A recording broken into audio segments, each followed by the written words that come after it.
Om Namo Bhagavate Vasudevaya. Om Namo Bhagavate Vasudevaya. Om Namo Bhagavate Vasudevaya. Welcome to today's live discussion from Bhagavad-Gita as it is by His Divine Grace, A.C. Bhaktivedanta, Srila Prabhupada.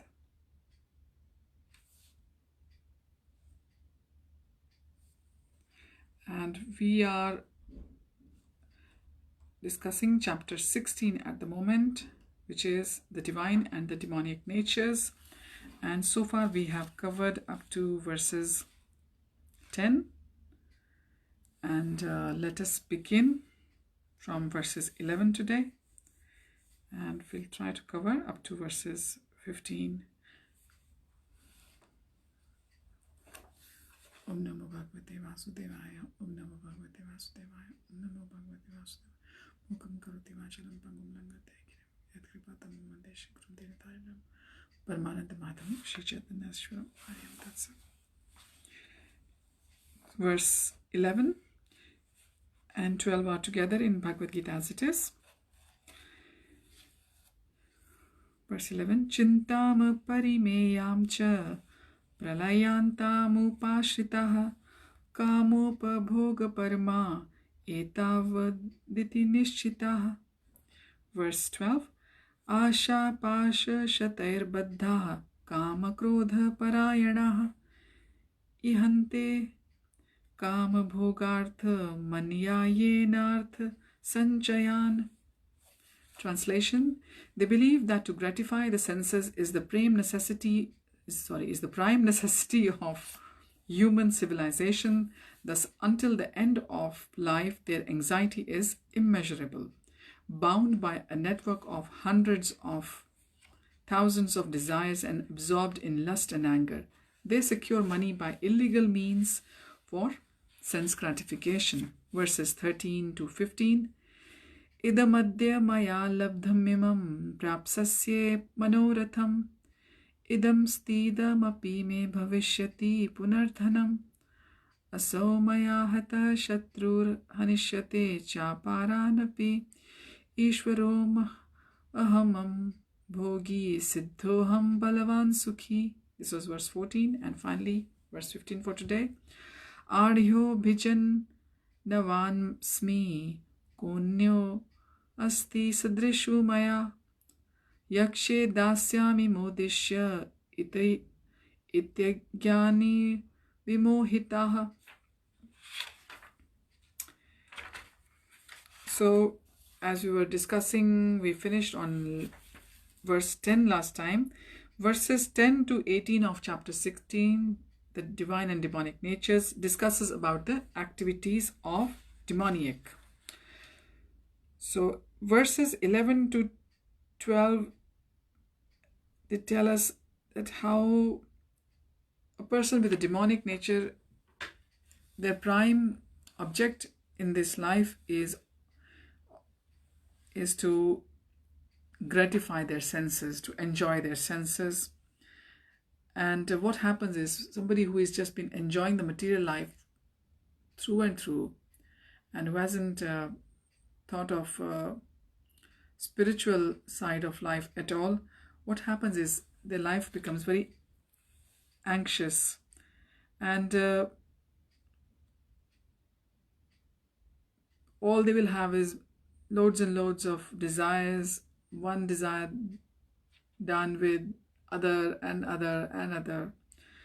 And also they're always absorbed in lust and anger, and they secure money by illegal means for sense gratification. And as we know that in this material world, if somebody wants to enjoy their senses, fulfill their desires, what you need is money. And if somebody has got unlimited desires, then they will need unlimited money as well to enjoy their senses, to gratify their senses and enjoy themselves. So what's going to happen is they will be indulging in illegal ways to earn the money to fulfill those desires they have.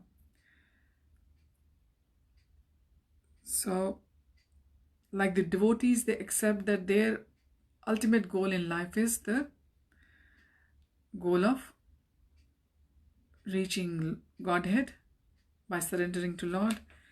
And demoniac nature is completely opposite. The classic example of this is Ajamil. His story comes in Bhagavatam. He was born in a Brahmin family, and how he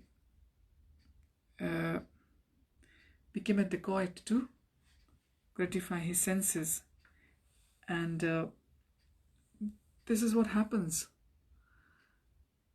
that the desires, they are going to lead a person blindly into a never-ending ocean of fulfilling those desires, because you may satisfy one desire, then other desire will come up. You satisfy the other one, then other comes up. So it's a vicious circle, and they fall trap into it, and they don't want to come out of it unless they have done some good sukriti somewhere, that they will hear the holy name through someone, or go past a shopping mall and see Harinam going there, or maybe listen to or pick up some books written by Srila Prabhupada and read them and understand the meaning clearly, what Lord is saying in his scriptures, and the meaning is given as it is. The purport, the tatparya, is not been given a spin with their own words, but in Prabhupada's books we have seen it is as it is, as Krishna wanted to convey to Arjun, for example, in Bhagavad-Gita. Yeah. So Upanishads, they give us a wonderful example that there are two birds sitting in a tree. One is acting and one is enjoying or suffering the fruits of the branches.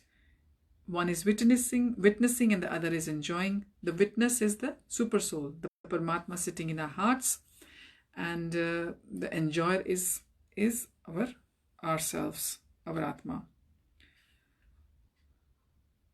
But the one who is not familiar with this spiritual knowledge, or the one who has got no faith, they don't want to do anything else. They just want to enjoy the sense enjoyment all the time, and they don't care what is the consequence of overly enjoying themselves. And we see the results of over sense enjoyment around us. For example, been hearing in the West for so many years now, after Christmas, the January is Veganuary. That people will become vegetarian for a month, and some now even say, the vegans even now say that even don't touch the dairy products, become vegans for a month.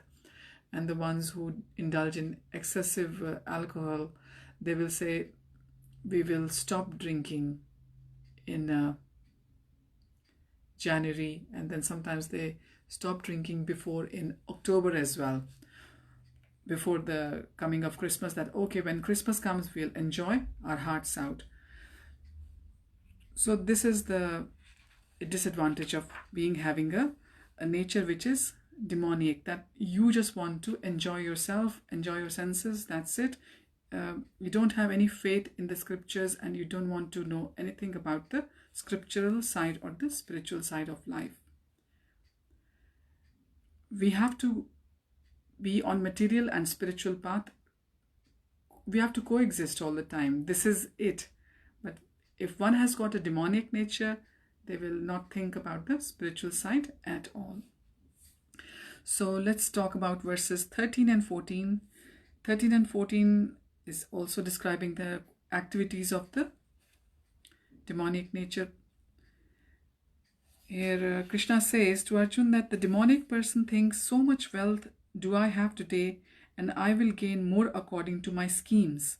So much is mine now, and it will increase in the future more and more. This is the translation. I think I didn't read the translation after the verses before, so apologies for that. So the demonic person thinks, Krishna says to Arjun, that so much wealth do I have today, and I will gain more according to my schemes. So much is mine now, and it will increase in the future more and more. He is my enemy, and I will have killed them, and my other enemies will also be killed. I am the Lord of everything. I am the enjoyer. I am perfect, powerful, and happy. I am the richest man, surrounded by aristocratic relatives. There is none so powerful and happy as I am. I shall perform sacrifices, I shall give some charity, and thus I shall rejoice. In this way, such persons are deluded by ignorance. So, even Prabhupada didn't bother giving any purport for the verses 13 and 15 because the translation tells it all. That a person who is too much into enjoyment in this world, they will be looking for more and more money because of the endless desires, and no matter how much wealth they will have, they would like to have more and more, and they will think that, oh, I am the richest now, and once a person will get richest, they'll still not stop, they will still want to have more and more, and they will think, okay, I am so powerful, I can perform the yagyas, I can do the sacrifices, I can give some charity, and then I will rejoice. But such person is completely deluded by ignorance, one who hasn't got the faith in Lord. So, because they don't understand that when we give our money to the Lord, we are giving our heart to Lord. Money one gets after working hard in this world, isn't it? And then the hard-earned money, when you part from it, some part of your hard-earned money, when you give it to Lord, you are actually giving your heart to Krishna. And then what happens is, the Lord is going to expand Himself in our heart.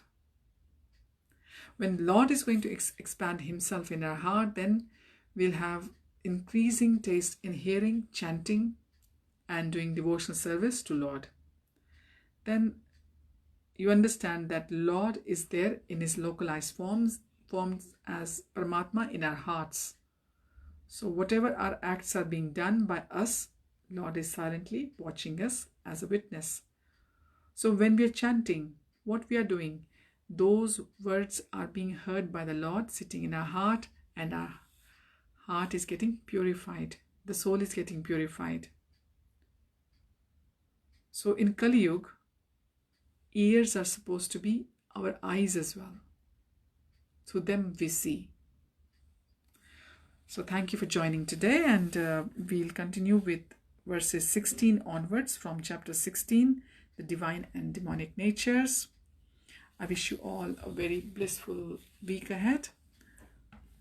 Hari Om Tat Sat. Hare Krishna.